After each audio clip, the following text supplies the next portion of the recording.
Good afternoon, everyone, and welcome to Bright Future Friday. We're happy to have you all joining us today, and I hope that today's panelists can spark up some new ideas for you guys and inspire you. Also, once again, don't feel afraid to type questions in the chat and say any opinions you guys have, as this helps us further our discussion. Today's slides are inspired by Morgan State, which is an HBCU based in Baltimore City. Facts will be presented at the end of today's Bright Future Friday. But now it's time to introduce today's panelists. But first, I'm going to hand it over to our secretary, Zach, who will introduce our panelists further.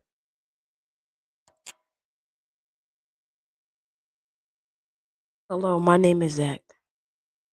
Dr. Joel Branton Jr. is native of Baltimore and the CEO and founder of Project Hope Education Consultants. Dr. Bratton is a champion for the underserved population. Dr. Bratton researchers' interests are Black male achievement and community engagement in P20 and underserved Black male success in community college and the success of Black male mentoring programs at community colleges and universities. Dr. Breton has authored and contributed to several books and published peer reviewed articles. In 2022, Dr. Breton first published book entitled Where I Started Is Not Where I Will Finish, an exploration of life's journey and the moment that defined us. In addition, Dr. Brand has taught on the collegiate level and served as an educative reviewer for Education and Urban Society (EUS) to review peer review articles for publication. Also, Dr. Bratton participated on several male initiatives, such as the Baltimore My Brother's Keeper, MBK Baltimore, and Fatherhood. Dr. Bratton has worked in public education for over 25 years with the Baltimore City school system in several capacities. Currently, he works at the Baltimore City State's Attorney Office.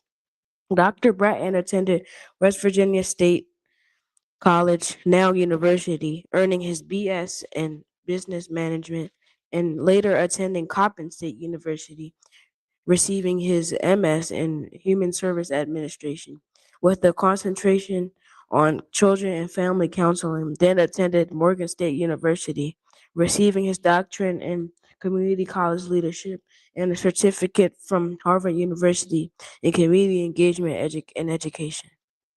Dr. Bratton is a member of Omega Psi Phi Fraternity Inc. and a member of the Most Worshipful Prince Hall Grand Lodge of Maryland. Dr. Bratton enjoys cooking, exercising, reading, family time, and riding his bicycle. Delegate Regina T. Boyce is a Grand Roots leader who has worked in the Baltimore City community, in Baltimore City Hall, and now in Annapolis. Delegate Boyce was elected in 2018 and was reelected in 2022 in District 43A.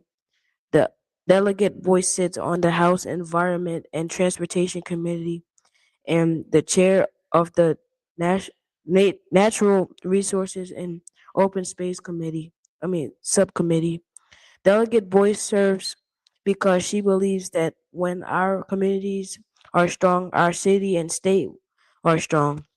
Her work focuses on common sense legislation, like her recent passage of a bill allowing Baltimore City to tax vacant properties at a higher rate, and a bill requiring rescue inhalers in schools. When she's not in Annapolis, she loves riding her bike around her neighborhood, visiting the Waverly Farmers Market, and enjoying Baltimore's cultural events. Delegate Boyce is a graduate of Towson University and the University of Baltimore.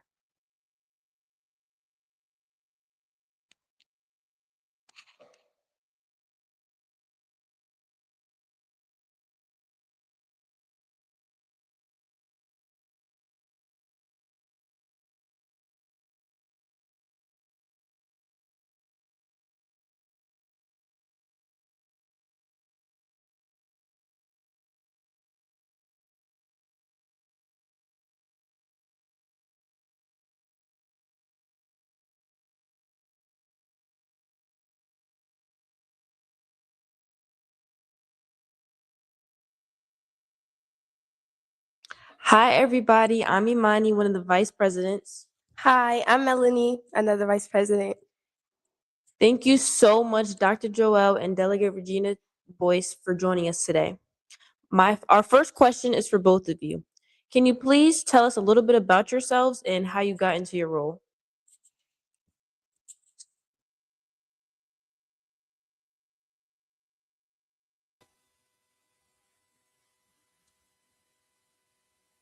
Hello, guys. Did you guys hear me? Okay.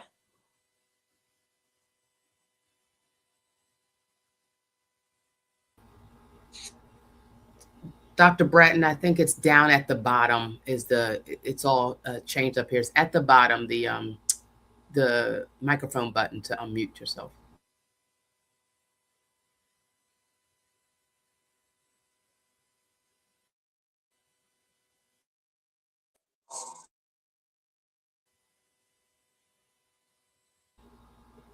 Can you all hear me?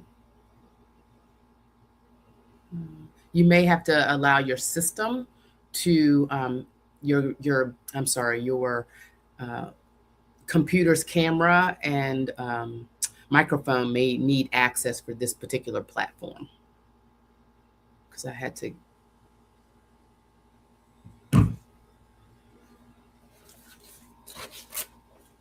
And while Dr. Bratton is, did you get it, Dr. Bratton?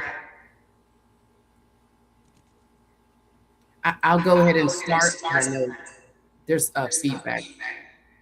I'm sorry, Imani and Melanie, can you mute yourself? Can you mute yourself because it's giving a feedback? Mm-hmm. Hello? Okay. Thank you. Yes. Thank you so much. There's still feedback. Can you mute your mic because it's giving feedback? Hello? Oh, there it is. That's great. My name is Regina T. Boyce. I'm a Maryland State Delegate in District 43A. I was elected in 2018, reelected in 2022, and now just reelected this year in 2026. A little bit about myself. I was born in Washington, D.C. I'm a first-generation American. My family is from Jamaica and Barbados. Grew up in Rockville, Maryland, in Montgomery County. And in high school, we moved to Baltimore County, where I finished high school. And then continued my education at community college. Then it was called Catonsville Community College. Now it's the community colleges of Baltimore County. Graduated from Towson University.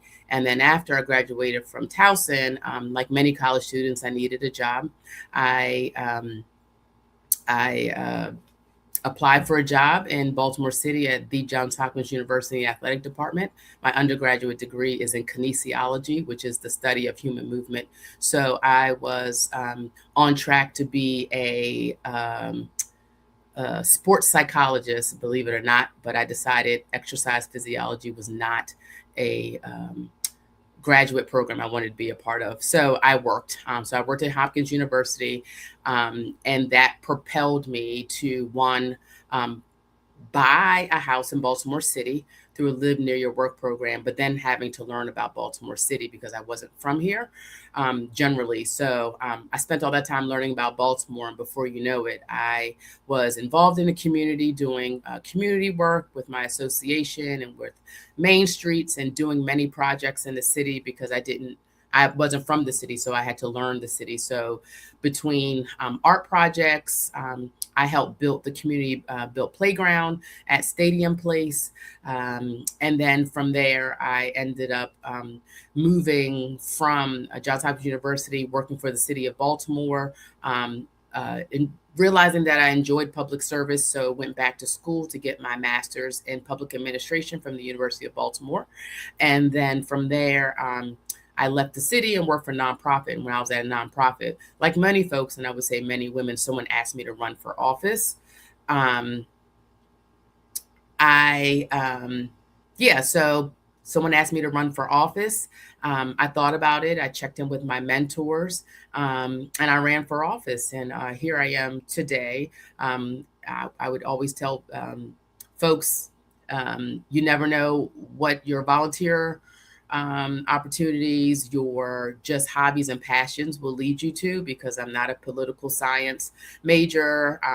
I didn't grow up in a Democratic club or an SGA. I did dabble in it sometimes in school, but it was not certainly my what I thought I would be doing. And so just a reminder of people that your life can always just take a different path and a different journey. So just a little bit about me. I do have family. My mother and sisters, they live in the county, unfortunately. And I have 2 sisters, 2 nephews, a niece, a grandniece, soon to be a grandnephew, and too many godchildren to keep up with. So, and I'm a proud resident of the Waverly community for the last 22 years.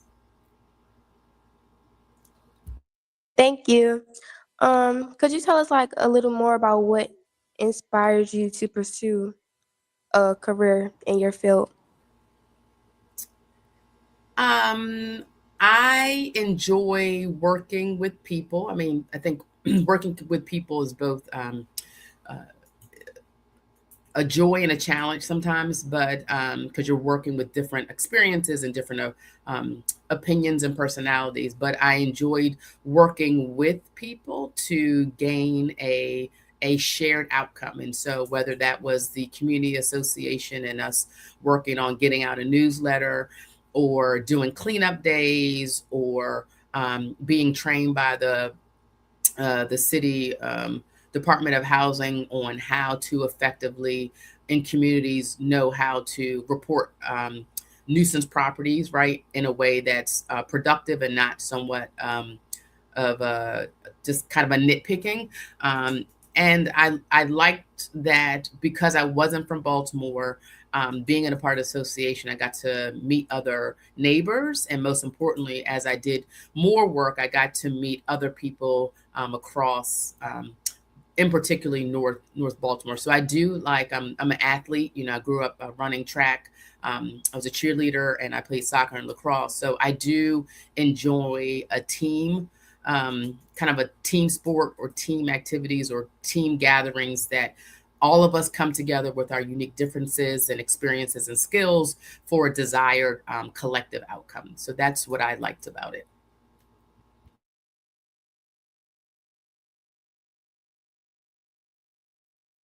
You're on mute. You're on mute.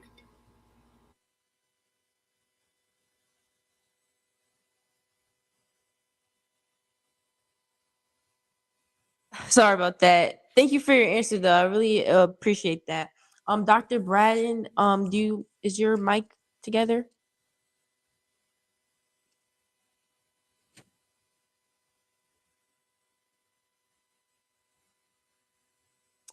Okay, we'll wait for him for the next question.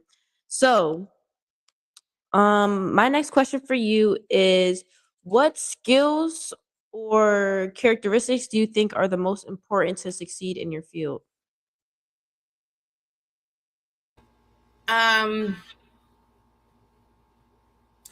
think the skills you need are a general patience and a kind of a community mindset. Generally, like you need to know how to be patient. You need to know how to listen. I think you need to know how to do general research, right? Even if the research and good research doesn't lead to your desired outcome, you end up knowing more than what you started with. I think skill sets you also need is you have to have strong communication skills. You need to have strong general communication, like need to know how to use the computer and Word documents because there's a lot of documentation. There's a lot of emails. I think you need to know, I always say it feels psychological. Like you just have to know your audience. You know, if I'm talking to youth, I can't talk to youth in the same way that I may talk to my legislator colleagues. I can't talk to my legislator colleagues the way that I talk to my community. I can't talk to my community the way that I would talk to the governor. I can't talk to the governor the same way I may talk to the mayor. So knowing your audience and knowing how to relay those messages is in a way that folks can most understand and most can tangible. But you also have to be a good steward of your craft, right? And so if you're a biologist, you got to know biology, right? If you're a writer, you've got to have strong English skills, writing skills. If you're somebody who's in marketing, you have to have those skills. So you do have to have those underlining skills, which is why I went back to school, because as I mentioned, I was not a poli-sci major like most people sometimes who go into politics are in political science major. So I understood politics in that, like, I knew that it was my job to vote and to be registered to vote and to check up on who your candidates are. But above and beyond that, public servitude was something that I needed to study more, which is why I went back to school after 10 years and got my master's degree in public administration, because I just thought that I would always be working within an administration or within government, and because I liked it. But now I'm also an elected official. So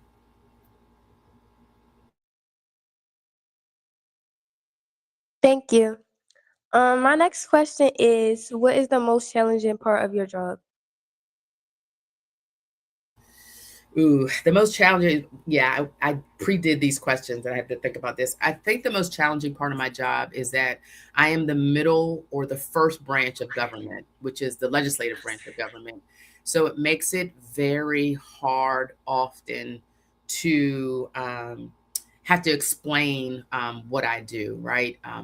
What we know is more and more civics is not really being taught in school, and most students usually are exposed to it once they're in college, and sometimes not even that. So really explaining what I do first, and then from there, after I explain kind of what I do, talk about then how that work affects the average person, because when you're in the legislative branch of government, it's hard to show what you do. If I'm the governor, or if I'm a county executive, or if I'm the mayor, it's easy to show what I do because they are implementers of policy, or they're implementers of Okay. Dr. Bratton, can you mute yourself, sir?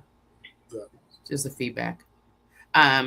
So it's just hard to explain what you do. So if I'm knocking at somebody's door, telling them who I am and why I want them to vote, they'll say something like, well, you've never done anything for me. And then I have to explain to them what I do as a legislator. What do I do as a legislator in the first branch of government at the state level of government, right? And so my responsibility is to ensure the state passes a balanced budget, as well as hold the governor and his cabinet accountable to you and I and the rest of us. And so explaining that is hard, because what we do is often in policy, is not necessarily in implementation. So we can talk about how it's implemented, but my job is not necessarily to implement, is to just help come together to write the policy, to put in, the budget. When you see funding for your favorite program that came from the state, it's like, oh, they can do more of these things now. Oh, that money came from the city or it came from the state. So really explaining what we do. You mentioned a little bit at the beginning of the year,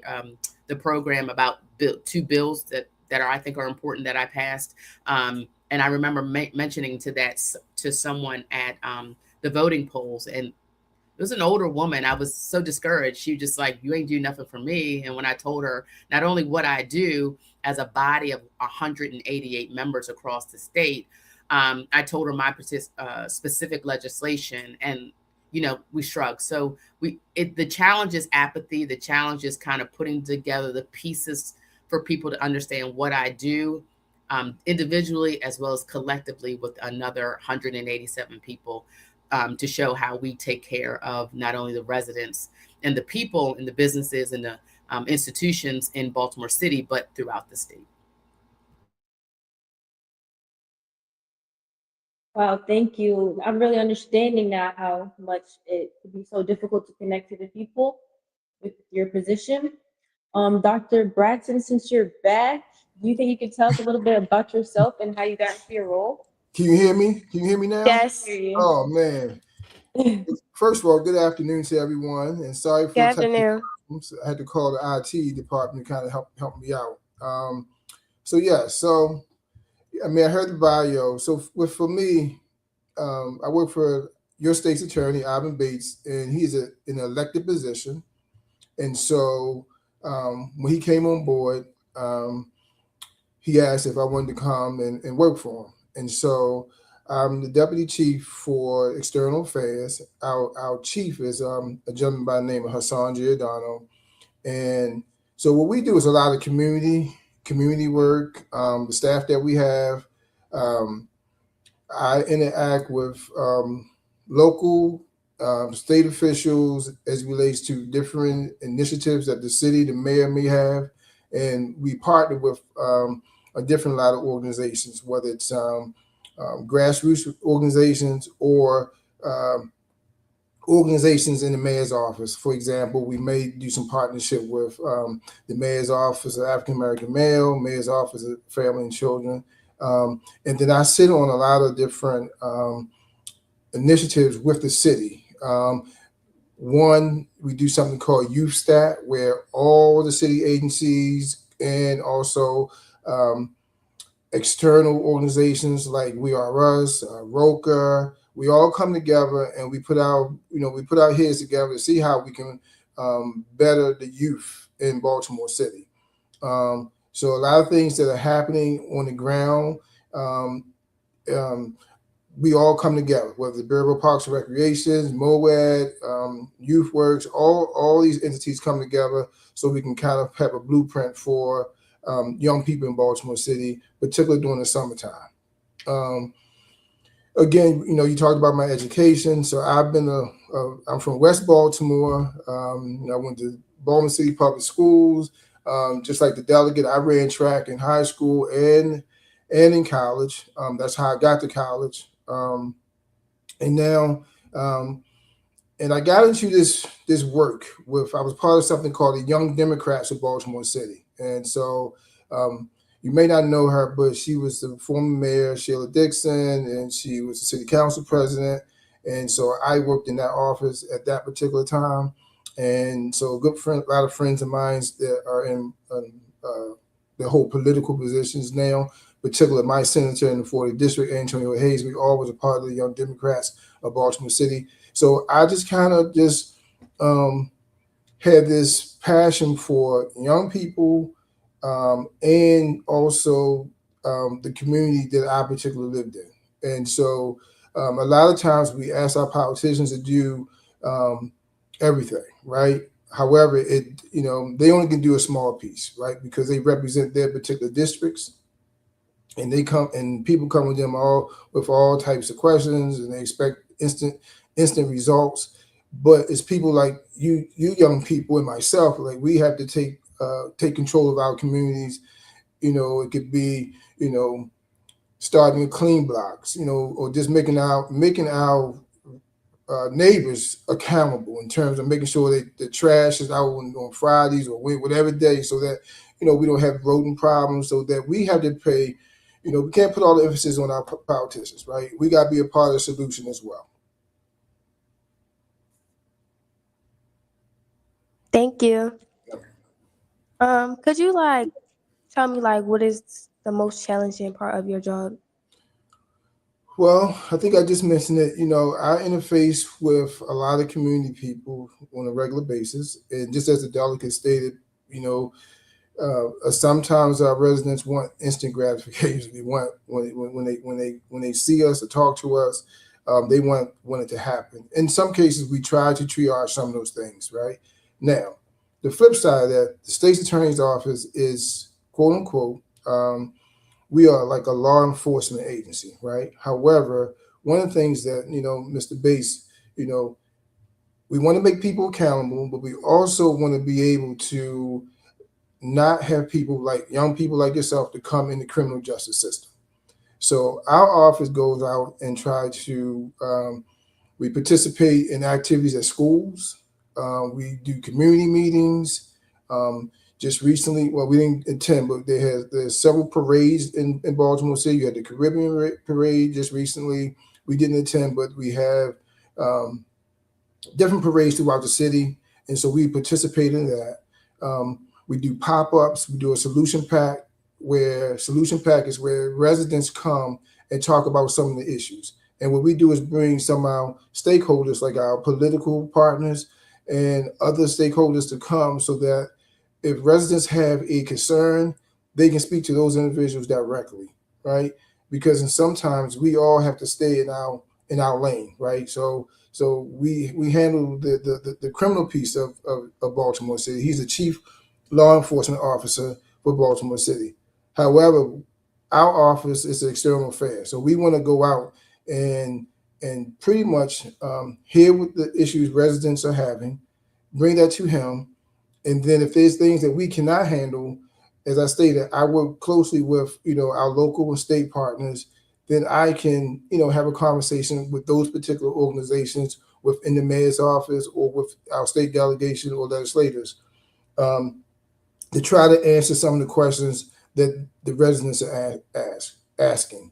Um, and this is he's in the citywide, so he has the entire city of Baltimore.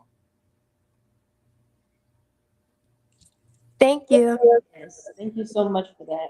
Yes. So now I have a specific question for Ms. Boyce. So I understood that you talked about how sometimes it was hard to connect with some of the people because they don't understand your position or like something like that. But can you talk more about how like the benefits and how can you stay connected to the people you represent? Well, unlike the state's attorney and Dr. Bratton's job, I'm not state. I mean, I'm not citywide, and while I am contained to my district, I just have to use many different methods because I'm one person. I'm a part of a 2-member district, so that means I have another delegate and then a senator. And so, what it is I'm one person, so I have to do a little bit of everything. So I'm here right now with you, for instance. We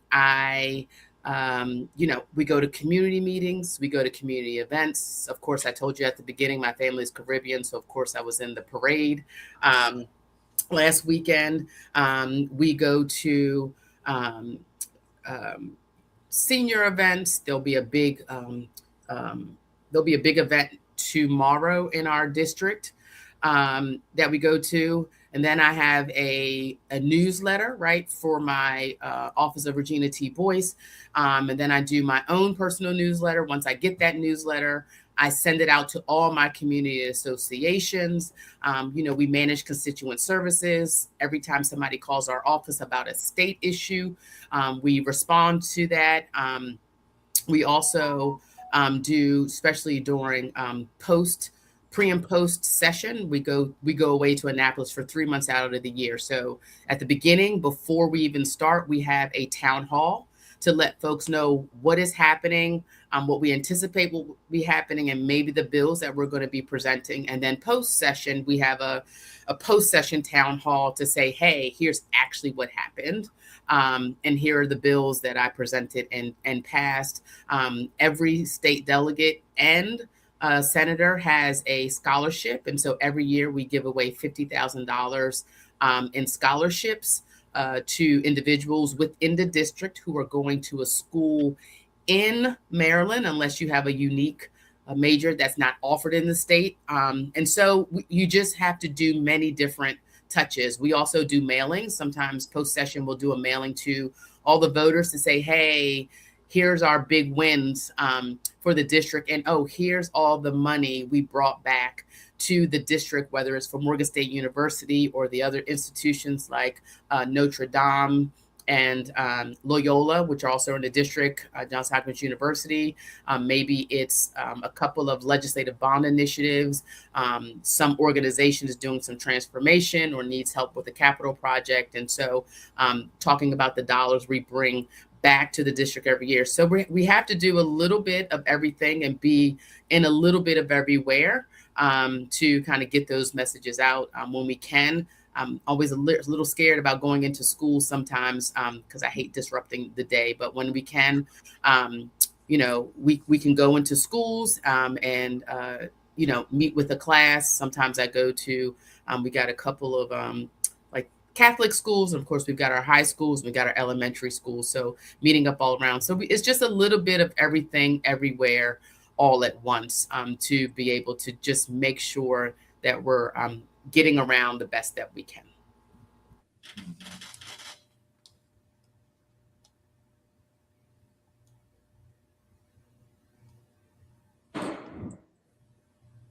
Thank you. This next question is for Mr. Bratton. How has working in both education and the Baltimore City State's Attorney Office changed your perspective on working and helping with young people? Well, that's a good question. So again, one of the jobs I do specifically for the state's attorney is youth engagement. So because of my background in education, so I definitely try to focus on the young people in Baltimore City. And as I stated earlier, that I'm a part of a lot of the youth initiatives for the city, right? And so one thing that we did in 2023 when we came in office, we partnered with an organization called Urban Alliance Foundation, and we did a mentoring program here for 7 weeks. Fast forward, we're in the process now to bring that program back in 2027, and then in addition to that, we're going to do a youth advisory council. So therefore, with the youth advisory council, we're going to also be a part of a coalition of other agencies such as the Bureau of Parks and Recreation, police department, different city agencies within city government. And so we got to understand this, right? That in order for adults to make decisions for youth, we got to bring youth to the table, right? And so with this, we're allowing youth to come into our space and have conversations with those individuals who one, make some of the decisions that will impact you guys, and from a social, educational, and from a criminal aspect. Because as you can see now that we have a lot of juveniles that are disengaged, right? I'm not going to say they're the problem, but they're disengaged, right? And so it's not just in Baltimore City, it's a national issue, right? And so now we want young people with this youth advisory to come and say, hey, Stacey Attorney Bates, these are some of the ideas that I think that can happen, right? And so with that, as the delegate, when they go to Annapolis, you know, they're there for 90 days, and sometimes some of the decisions they have to make is tough decisions that are based on you guys' behalf, right? And so we're not in the business of locking young people up, but we also need to make sure young people got to be accountable, but we also want to make sure young people get the resources that they need, right? And so one of the things that I am really big on, you just can't say young people, but you got to look at the holistic approach. You got to look at families, right? Because if young people, in my mind, if young people are doing things that they're not supposed to be doing, it may not be because they, you know, it's an issue that they just want to do it. But sometimes they have, you know, concerns at home where they may have to say, hey, you know, my mom or dad is not working. Like, I got to get out and try to find some money, right? And so sometimes they do positive things and sometimes they do negative things, right? And this is where you folks come apart, right? So a lot of times when funding is being debated, you know, a lot of the legislators, whether it's in Annapolis or the city council, they are making sure that young people get the resources that they need, right? And so we want to be a part of that process, right? Because we don't want you guys to come into the criminal justice system.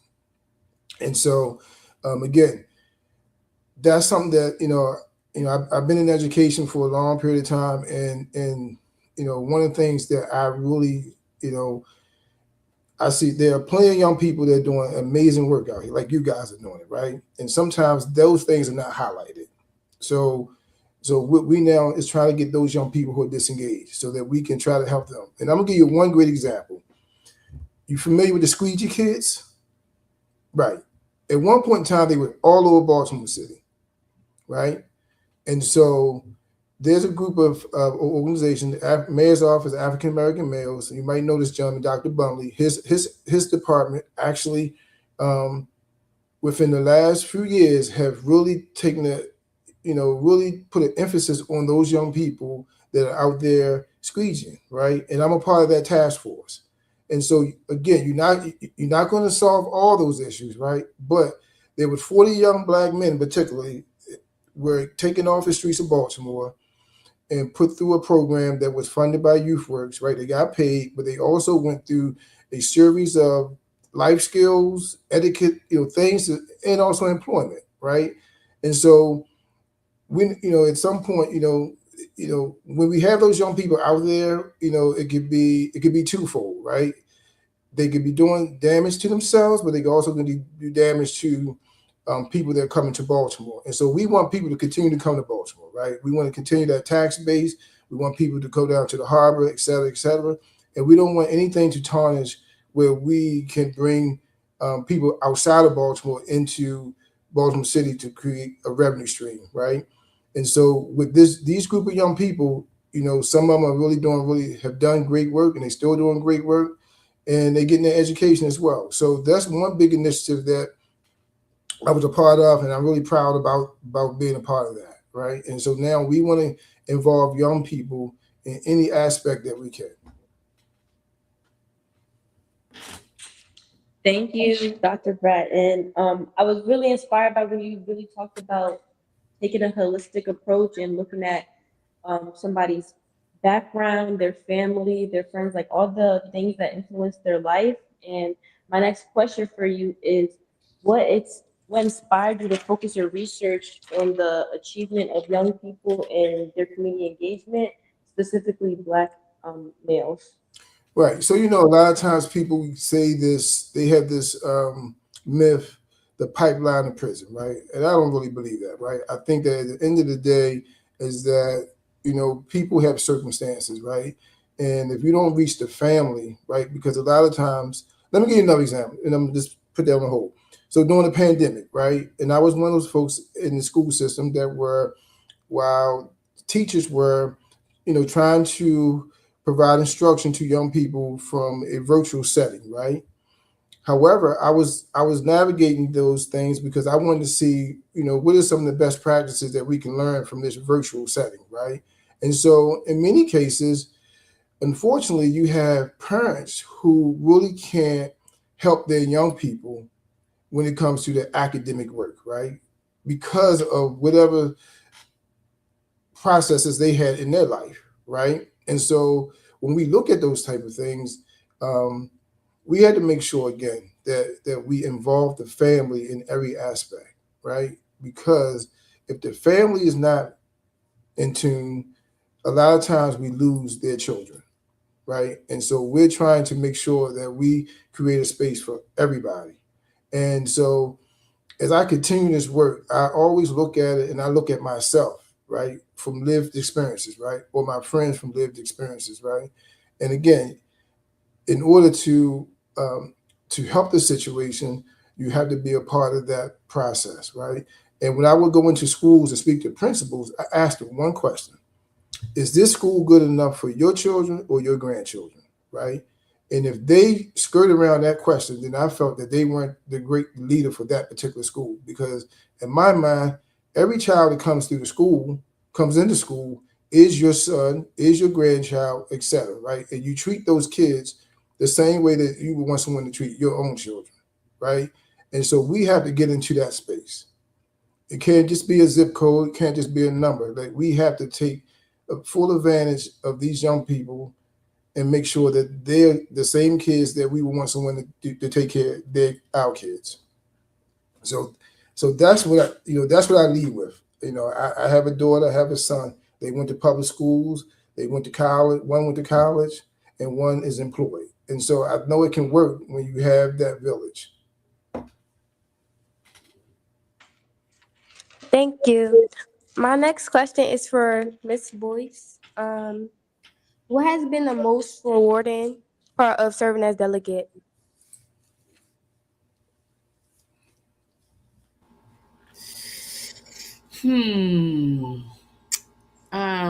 There's so many. I always say that I have an opportunity to learn about challenges or subject matter that I would have never otherwise would have known about or have interest in if it wasn't brought to my attention. I get to learn a lot about it, and not have to take a test on it, which is fantastic. But I get to delve into that subject matter without the pressures of other things, having to commit it to a memory or put on a test. But it helps me. One of the committees I've been on is, for instance, environment and transportation. And I've been on that committee for 8 years, and we see a ton of subject matter as it relates to the environment and to transportation and to recently it was housing, and I oversee natural resources and open spaces, as well as at one point agriculture. And it's been such an interest to me. I don't know everything, but I have taken an interest, and I've been learning a lot about farming or fishing or hunting. For instance, I had a big bill this year about hunting, and people were just like, oh, well, what's that about? And so when you end up having an issue that's in your subject matter and within your committee, that's a statewide issue, you're like, well, why is this thing like this? And let's do a little bit more research. For instance, you can't hunt on Sunday. So you can drink on Sunday, you can decide not to go to church on Sunday, you can get your nails done, you can go shopping on Sunday, but you can't hunt on Sunday. And so that was, for instance, this session, a big question about hunting on Sunday. And so I took a general interest. I'm not a hunter. I certainly have had duck, and I've certainly had fish that's come straight out of the bay, like I did a couple of weeks ago.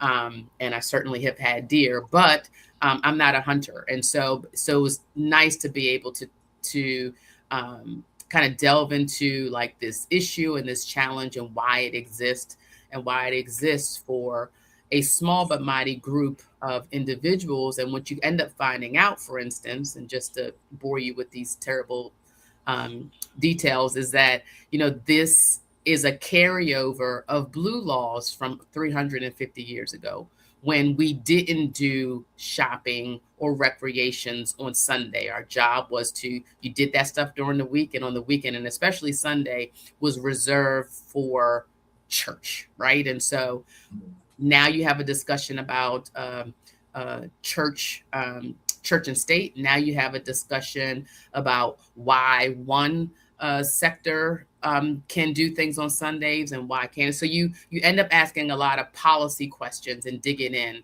and it becomes challenging, but it's also rewarding, because there's something I would have never known about, would never have a small interest if it's not been brought to my attention. Just like the inhaler bill I told you about.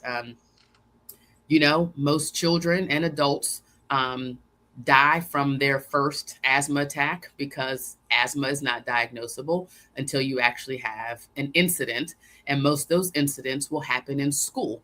And to prevent children and sometimes adults from, unfortunately succumbing to that, across the country, folks are moving to have rescue inhalers in school. And this was brought to my attention by another colleague who couldn't carry the bill. She had too many bills. She gave it over to me, and it took me 5 years to pass that bill, right? And so it was very rewarding once it passed, because it was like, this is a trend across the country. We're in a state where asthma for children is incredibly high, especially in Baltimore City. Why wouldn't we pass something like this? So this is where it becomes rewarding.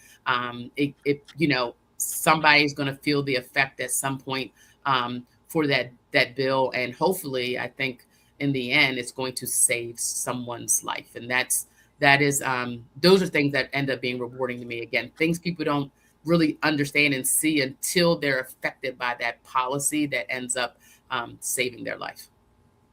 Thank you. I think that is so cool. I personally do have asthma, so I thought that was a really cool bill that you passed. Another question for you that I have is, I'm interested in hearing your top environmental priorities, like with environmental issues, since you are the chair of natural resources and on the open spaces subcommittee. So that's a good question, but they're two different questions. And so as far as the environment and Maryland, Maryland is beautifully geographically has beautiful geographic landscape. And so we were not only in 2020 during the census categorized as America in miniature, because we've got the ocean in the Eastern Shore and we've got the woods in Western Maryland. And then we've got everything in between that's suburban and urban. And so we are uniquely different and small. So when we think about environmental policies as it relates to natural resources, as it relates to protecting our waterways for watermen and waterwomen, people who catch crabs and oysters and fish and all those things, as well as those who are on the water recreationally. And then you have to think about environmentally, about land preservation, right? How do we preserve the land to maintain an ecosystem, and how do we then develop land that may be, while it's big and vast, it may not be profitable or environmental. So we balance those all the time. And so one of the things that we work on is open spaces. So in 2020, during the pandemic, one thing that happened was when we were bored in our houses, the thing we did was went outside.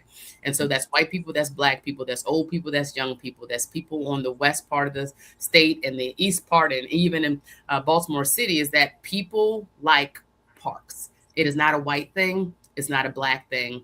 It's not a rural or urban or suburban thing. People like the outdoors. And what we found were that the parks were inundated with people using them, right? And so what we did is we created the Great Maryland Outdoors Act, where we put investments into parks across the state. And so what does that look like? That looks like hiring more park rangers, so that they're just doing kind of like the tours and being responsive in the parks, versus being the folks who are also trying to manage trash and crime, right? We are looking at doing historical preservation in parks that have cultural significance, whether it's like a Freeman's Park in Montgomery County, spaces that have old structures that may lend to our African American history, and making sure we preserve and conserve those. And so that was really important to me, because that's kind of a cultural environment, even more than it is environmentally savvy. So those are the things that I think about, how we continue to environmentally use the resource we have while still protecting that resource. And so that means you may have to have a limit on when we can go out and catch rockfish. We may have to change the season so that we can have enough production in the bay for it. That's planting oysters in the bay so that the bay can be cleaner. One oyster can filter up to, I believe it's 5 gallons, 5 to 10 gallons of water. And at one point, the bay probably looked like your regular beach, where you can in the Caribbean, where you can see the bottom, because oysters are natural filters. And so that's what I think about the environment. I think about how we protect and preserve, as well as being able to use this wonderful natural resources that we have in Maryland. I hope that was helpful.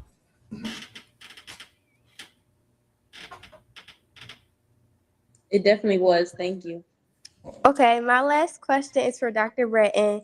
What legacy do you hope to leave, not just professionally, but personally? Oh, it's a good one. I just want to say again, working with young people is that, the things that I have instilled in the young people that I work with, that they will be able to carry those things on.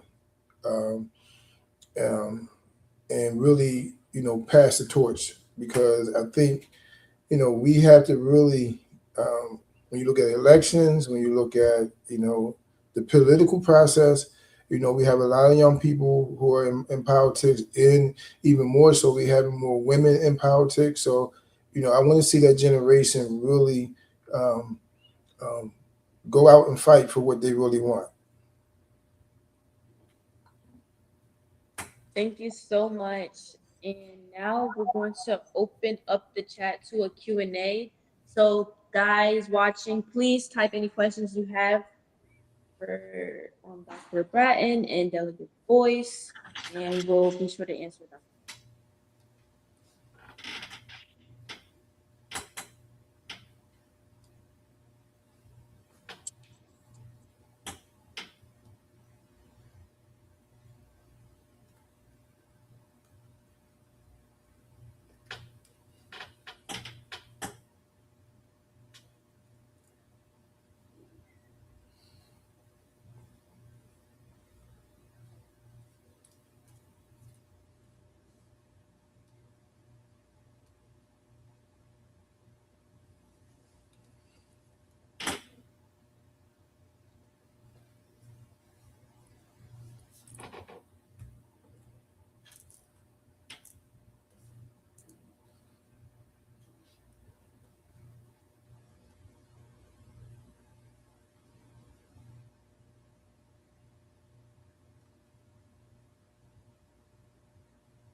Okay, somebody said for Dr. Breton, what is your favorite part about your job? Um, just getting out into the community, and again, particularly working with the young people in the community. Like I said, I go to community meetings as well as my staff, and so just being able to connect with folks in different parts of the city. Um, and then also the young people. Again, I participate in a lot of youth activities for the city, and so just seeing like young people really fresh and doing the things that they really want to do. Thank you. Another person said, what challenges have they had to overcome which resulted in an improvement in their performance or ability? I think that's a good. Is that for me? I think you both Both. answered. So, delegate. Um, I people don't believe this when I say it, but it is absolutely true.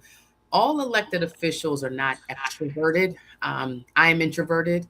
I enjoy the work, but I'm not a like you know, jump out in front and say everything. So some of the things that I've had to overcome, which I was forced to overcome, was kind of standing up and speaking on the floor during the 2021 session. We had to be separated, so half of us were in one room and half of us were on the House floor, and some of the leadership was on the other part of the building. So I was picked to be a floor leader, which means I had to defend bills on the floor. And I remember it to this day when our chair picked a couple of people. I was like, ooh, this is exciting. Like, who's going to get picked? I never thought it was going to be me, and it ended up being me. And I was like, holy moly. So it meant that I had to step up. Not that I wasn't studying generally, but like when you're on the floor and you have to defend bills, you have to know bills even more so inside and out. So always studying, knowing bills, trying to figure out how somebody's going to debate the bill, what questions they're going to ask. And so it, as some folks said, turned me into like I guess a floor leader that people look up to when they're on the floor. You know, they want to debate like delegate voice because I just answer the questions. I'm not getting into foolishness with you. I'm not playing games. I take the work seriously because it's somebody's work that is given over to the committee that I have to defend. So it was something I had to kind of overcome, kind of being up in front and being seen. And so that is something I had to work on and overcome very, very quickly. And so I still get nervous when I have to defend bills on the floor, even in leadership. So it was something I had to overcome. Thanks for the question. Thank you. Yes, for me, just because we represent the entire city, and each district, you know, comes with their own challenges and their own needs, and sometimes you have to,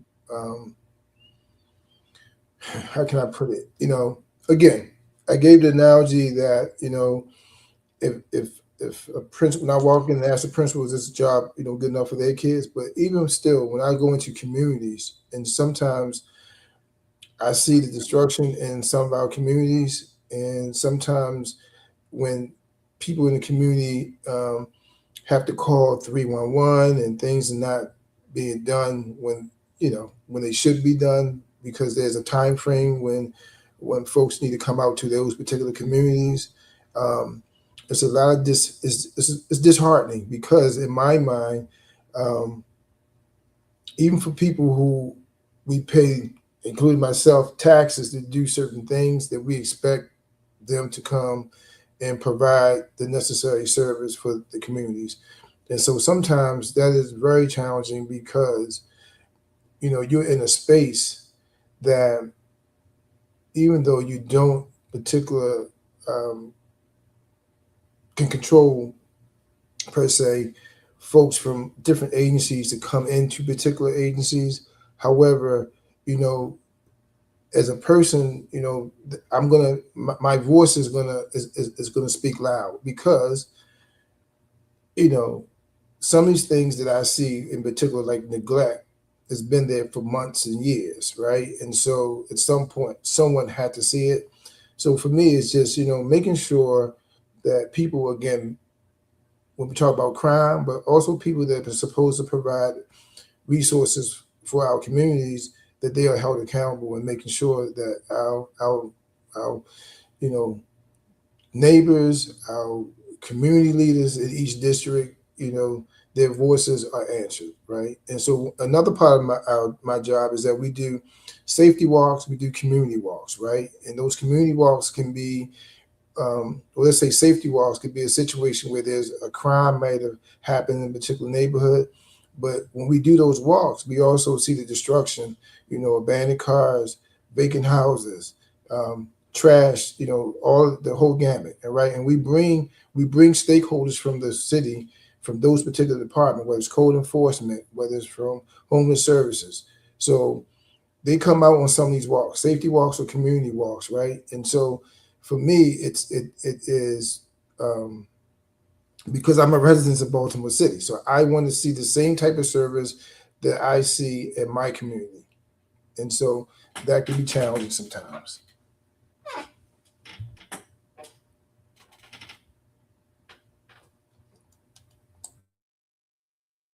Thank you. This question is for Delegate Boyd. Somebody said, what was the process like going into the politics? Not gonna lie, it is not for the faint at heart.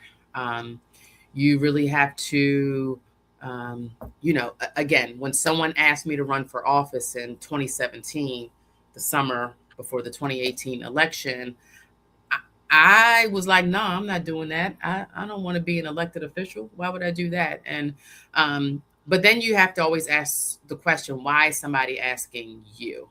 And so I went back and asked those people why they were asking me, right? You want to make sure people are calling you to task for the right reasons.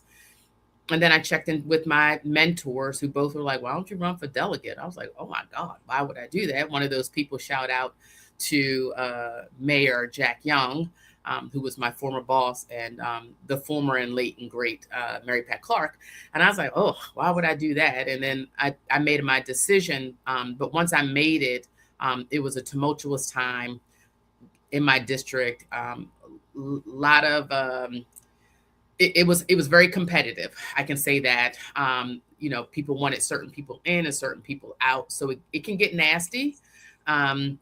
But it's one of those things. It's like, I'm running because I want to do this thing, trying to really stay focused, not getting distracted, not playing those nasty games where people may say bad things about somebody else. I ran on my record. I ran on being a transplant. I ran on being grassroots and being in my community. I ran on the fact that I worked for City Hall and that I knew a lot of these communities, that I was somebody reliable and responsible. And so it is hard because, when people want to win, sometimes people will do anything to win. So I had to stay focused.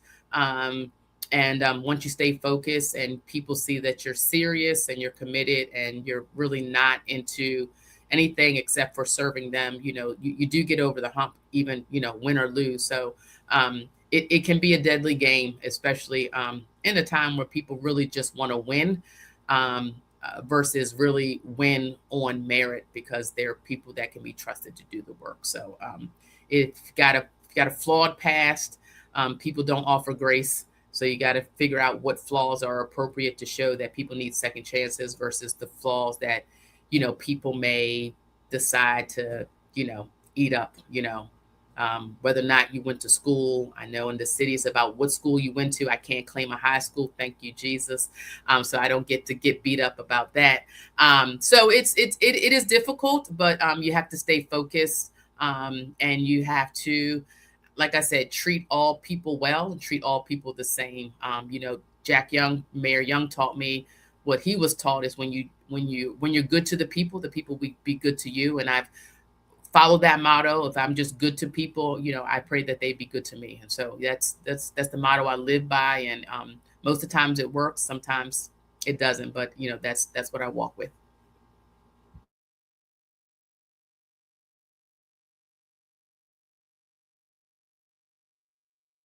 Thank you, guys. I really like those answers. And for our very last question, what is your favorite Baltimore food? If you have one. Well, I like a couple things. So I'm a big Caribbean person, so I like Caribbean food, but I also like crab cakes from Coco. I feel like that's a hard question because I'm greedy. I mean, my family's Caribbean, so that's home for me. Food, and I tend to like food that or recipes that are not mainstream. But I love all food. I love all cultural food. I like Vietnamese food. I like Italian food. I like Chinese. I like Middle Eastern food. I'm greedy. I'll try it. African. Listen, it just needs to be good. Now, if you talk about a Baltimore staple, yes, I want a chicken box every now and then, salt and pepper, half and half.